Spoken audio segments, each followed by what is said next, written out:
This is a model of DNA I made in grade 9. And that is a model of DNA that I just finished.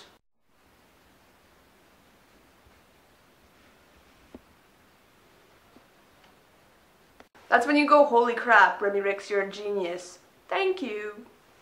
I showed a bunch of people and they all said I'm crazy. Including all of my science teachers. They all think I'm insane. So this project lasted me from February 4th, which is when I got the idea, to June 5th, which is when I finished building it. When I added that.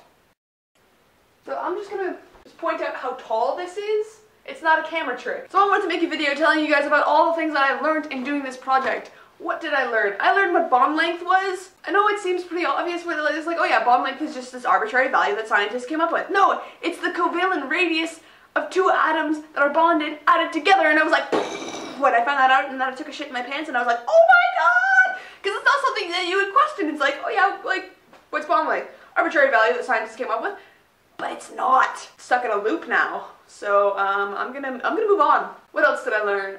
There was a surprising amount of physics that went into building this. If you watch the time lapse, you'll notice that a bunch of the riboses just kept falling, and then so I had to build it like 6 times, probably more than 6 times. I should watch that again and count how many times that I fucked up.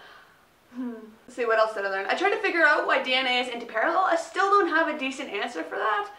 I can now recognize the nitrogenous bases based on their structure. I can draw DNA from memory. These are more just not really things that I learned, more just little party tricks. Close enough. While we're on the topic of party tricks, I can now build the tetrahedral arrangement thingy, whatever you want to call it, just without even measuring it. I can just put it together now because I've gotten so used to measuring out 109 degrees that I can just do 109 degree angles just like that. I think that's pretty cool. Very accurately. That's the word.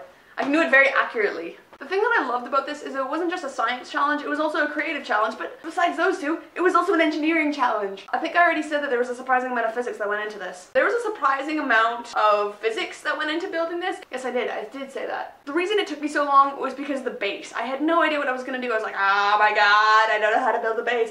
It ended up being a wooden dowel attached to a plumbing fixture attached to a shelf. I basically just went to Home Depot and was like, that's gonna work.